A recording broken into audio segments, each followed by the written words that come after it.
Hello दोस्तों, मुझे उम्मीद है कि आप सभी अच्छे होंगे।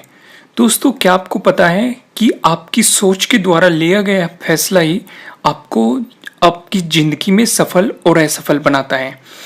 या तो वो सोच आपके अंदर किसी दूसरे के द्वारा डाली जाती है या फिर आप खुद सोचते हैं और उस सोच से आप एक डिसीजन पे पहुंचते हैं और एक फैसला लेते हैं और वही फैसला आपको सफलता के दरवाजे खोलता है और असफलता के दरवाजे भी खोलता है। तो आज मैं आपको यही चीज़ एक कहानी के थ्रू समझाऊंगा। तो बहुत समय पहले की बात है, एक तालाब में बहुत सारे मेंढक रहते थे।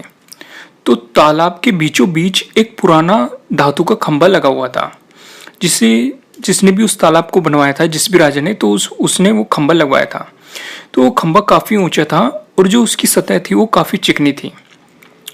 तो एक दिन मेंढकों के दिमाग में आया कि क्यों ना एक रेस करवाई जाए और रेस में जो भी भाग लेंगे उन्हें इस खंभे पे चढ़ना होगा और जो सबसे ऊपर खंभे पे चढ़ जाएगा उसे विजेता घोषित कर दिया जाएगा। तो उन्होंने रेस का एक दिन रख दिया और वो रेस का दिन आ गया।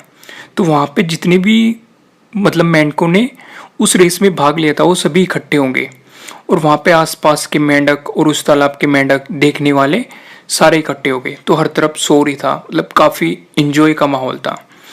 तो रेस शुरू हो गई, लेकिन सभी मेंढक उस खंबे के चारों तरफ इकट्ठे हो गए जिन्होंने भाग लिया था और उन्हें यकीन हो गया कि इस पर चढ़ना मुश्किल है, कोई भी इस पर चढ़ नहीं पाएगा। और जैसे ही उन्होंने ध्यान से देखा, हर तरफ से एक ही आवाज़ सुनाई दे रही थी कि ये तो बहुत कठिन है, बहुत मुश्किल है, ये नहीं हो पाएगा। तो सब यही कह रहे थे कि कोई भी इस रेस को पूरी नहीं कर पाएगा। तो सफलता का तो कोई सवाल ही नहीं था। इतने चिकने खंभे पर चढ़ा ही नहीं जा सकता, कौन चढ़ेगा, कैसे चढ़ेगा। पर लेकिन उनमें से कुछ मेंढक कोशिश कर रहे थे। वो थोड़ा ऊपर जाते और फिर नीचे गिर जाते। तो कई मेंढक 2-3 बार गिरने के बावजूद अपना प्रयास छोड़ दिया। उन्होंने हिम्मत हार दी और हथियार डाल दिए और उन्होंने ये सोच लिया कि ये काम बहुत कठिन है। और ऊपर से चारों तरफ जो लोग खड़े थे वो भी यही कह रहे थे कि ये तो बहुत मुश्किल काम है, खंभा काफ़ी चिकना है, इस पर चढ़ा ही नहीं जा सकता, ये रेस कभी पूरी नहीं हो सकती, इस तरह की बातें कर रहे थे।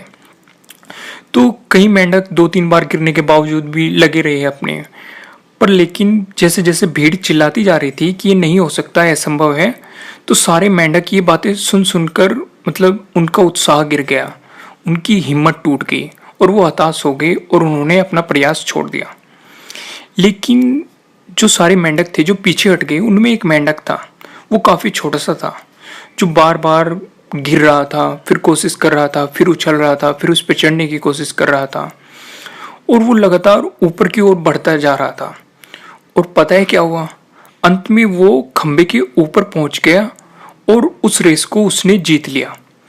तो उसकी जीत पर सभी को बड़ा आश्चर्य हुआ। तो सभी मेंढक उसे घेर के खड़े हो गए और पूछने लगे कि ये काम तो असंभव था, इस खंबे पे तो चढ़ा ही नहीं जा सकता था, ये काफ़ी लंबा था, चिकना था, तुमने ये पूरा कैसे किया? तुमने अपने लक्ष्य को प्राप्त कैसे किया? इतनी शक्ति तुम्हारे पास कहाँ से आई? हमें भी ये बताओ कि कैसे तुम्हें ये सफलता मिली। तो तभी पीछे से एक आवाज़ आई। तो पता है उस आवाज़ ने क्या कहा उन्हें?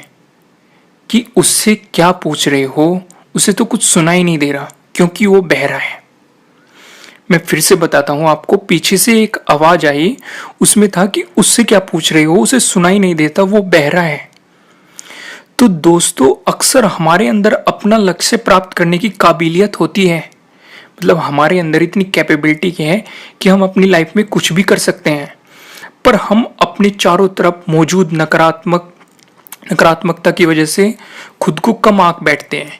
यानी कि जिस तरीके से वहां पे चारों तरफ जो मेंढक की भीड़ इकट्ठी हुई थी जो ये कह रही थी कि ये काम असंभव है, उसी तरह हमारे तरफ भी ऐसे लोग मौजूद होते हैं जो हमें पकड़ के पीछे खींचते हैं, हमें बताते हैं जो हम काम कर रहे हैं कि ये काम किया नहीं जा सकता, और हम उनकी बातों में आकर हमने जो अपने बड़े बड़े सपने देखे हैं उन्हें पूरा किए बिना ही अपनी जिंदगी गुजार देते हैं और अपने हथियार डाल देते हैं और मन में ये सोच के बैठ जाते हैं कि ये काम किया नहीं जा सकता।